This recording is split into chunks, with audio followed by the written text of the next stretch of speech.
Hello guys, welcome back to our vibes.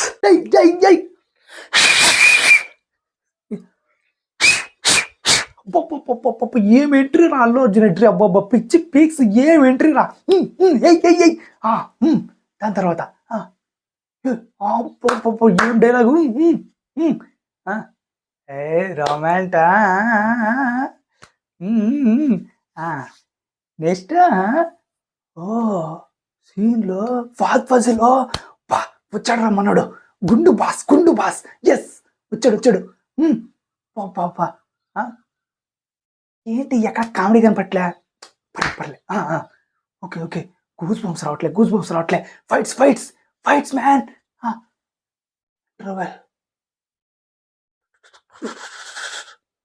ఓడి అమ్మా ఏంద్రా బా. సెకండ్ హాఫ్ ఎలా ఉంటుంది సెకండ్ హాఫ్ చూడరా. చాలు ఇంకా చాలు పోయా. అసలు ఫస్ట్ హాఫ్గా పోయా, ఇంకా సెకండ్ హాఫ్ ఎందుకు? సెకండ్ హాఫ్ వద్దు. సెకండ్ హాఫ్ చూస్తే ఇంకేమైపోతారో అర్థం కాదు. అంటే ఏంటి బాలేదు అనుకుంటున్నారా సినిమా? ఏంటి ట్రోలింగ్ చేస్తున్నారు అనుకుంటున్నారు కదా?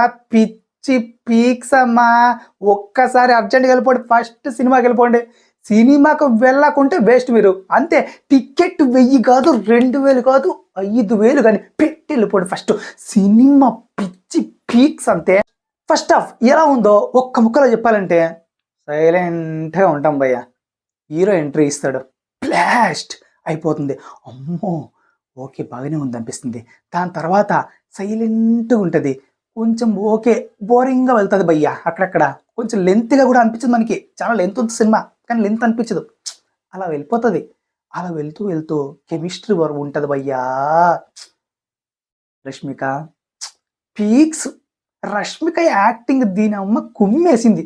ఏ సినిమాలో కూడా లే, ఆ రేంజ్లో కుమ్మింది అంతే. అసలు నాకైతే అల్లు అర్జున్ తర్వాత పీక్స్ అంటే రష్మికనే భయ్య. మామూలు ఇచ్చి పడేసింది అమ్మడం మాత్రము. సో ఆ కెమిస్ట్రీ చూడాలి అంతే వాళ్ళ. సో అసలు అలా వెళ్తూ ఉంటే ఇలా కెమిస్ట్రీ సినిమాలో అక్కడక్కడ ఎలివేషన్లు, అక్కడక్కడ కొంచెం పంచులు. నిజంగా ఆ డైలాగులు చూడాలి. ఎవరినో ఉద్దేశించి వేసినట్టు ఉంటుంది భయ్యా. మామూలుగా కాదనమాట, వేసినట్టే ఉంటుంది. అంత బాగా వేసాడు అల్లుబాయ్. సో దాని తర్వాత అలా వెళ్తూ పంచ డైలాగులతో కొన్ని వీరచంద్రాన్ని ఇంకా మనోడు రూల్ చేస్తూ ఉంటాడు. దాని తర్వాత ఇంటర్వెల్ వస్తుంది. దీని అమ్మ ఎంట్రుకలు లేవకపోతాడు అడిగండి. ఆ రేంజ్ ఇచ్చాడు సుక్కుబాయ్. చింపి పారవింగాడు. మామూలుగా కాదు. ఏంట్రా ఇదిరా సినిమా అంటే, ఇదిరా ఎలివేషన్ అంటే, ఇదిరా యాక్టింగ్ అంటే అని ప్రూవ్ చేశారు భయ్య. నిజంగా లిటరల్లీ సుకుమార్ గారి టేకింగ్కి, ఏ యాక్టింగ్కి నడచుకుంటూ రికార్డులని అవార్డులని పరిగెత్తుకొని వస్తాయి. ఇంకా రికార్డు కూడా పరిగెత్తుకొచ్చి వస్తాయి. సినిమా పిచ్చి పీక్స్లో ఉంది. అండ్ ఓకే కొంచెం బోరింగ్గా అలా వెళ్తుంటుంది కొంచెం ప్లాట్లలో. బట్ లిటరల్లీ సెకండ్ హాఫ్ మొదలవుతుందన్నా. ఏ సినిమాని అసలు మనం ఎక్కడ బోర్ ఫీల్ అవ్వం కాదు, కానీ అసలు ఏ ట్రాన్స్లోకి వెళ్ళిపోతాం. అసలు సుక్కు ట్రాన్స్ కాదు, పుష్ప ట్రాన్స్ కాదు, అల్లు అర్జున్ ట్రాన్స్.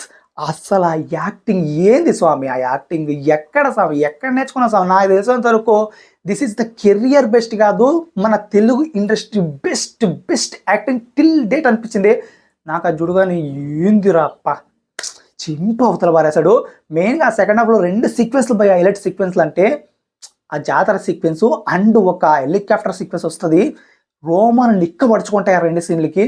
మీరు నిజంగా కూర్చున్న చోటే ఎంట్రుకలు లేవకపోతే అడగండి. ఈ పీక్ పర్ఫార్మెన్స్తో మింగేశాడు అందరినీ. నిజంగా పిచ్చి పీక్స్కి వెళ్ళిపోయింది. బట్ నాకు లిటిల్ బిట్ డిసప్పాయింట్ ఏంటంటే క్లైమాక్సే భయ్య. క్లైమాక్స్లో రే అని కిక్కిచ్చేలాగా నాకు అనిపించలేదు. అరే ఎందుకురా పార్ట్ దీనికి ఎందుకు ఏం పొడవడానికి అనిపించింది కొంచెం సేపు అయితే. బట్ సుక్కు గారి స్టోరీలను చూసాక స్టోరీ అస్సలు ఇది కాదు భయ్యా. ఒక పోలీస్కి ఒక స్మగ్లర్కి జరిగే హీగో అస్సలు కాదు. అండ్ వాళ్ళిద్దరికి మధ్య జరిగే స్టోరీ అస్సలు కాదు. ఈ స్టోరీ అంటే అల్లు అర్జున్ గారు ఎందుకు చేస్తున్నారు ఇదంతా అనేది ఒక పాయింట్ వదిలేరు అక్కడ. పార్ట్ 3 కదా, పార్ట్ 4 పార్ట్ 5 ఎన్ని చేసాను చూస్తే ఇచ్చిరా ఈ సినిమా అని అనిపించింది. So literally it's a good film. ఖచ్చితంగా వెళ్ళి చూసేయండి. మీరు మెస్మరైజ్ అవ్వకపోతే వెళ్ళండి మామూలుగా కాదు గాయ్స్. వెళ్ళిపోండి. టికెట్ 10 కాదు, 20 కాదు, 1000 కాదు, 2000 కాదు, 3000 కాదు, 5000 పెట్టి వెళ్ళిపోండి. మిమ్మల్ని సాటిస్ఫై చేసి బాధ్యత సుక్కు ఏది. ఇది గాయ్స్ సంగతి. అయితే మరి మీకేమనిపించింది? తప్పకుండా మన కాంట్రోల్లో తెలియచి. సో మీరు చూసింటే కనుక తప్పకుండా మన కాంట్రోల్లో తెలియజేయండి ఎలా ఉందో సినిమా వల్ల. తెలుసుగా, వెళ్ళాక వచ్చాక సబ్స్క్రైబ్ చేసుకొని వెళ్ళాలి. వెళ్ళకపోతే విగ్గుది సీరియస్ కొడతా.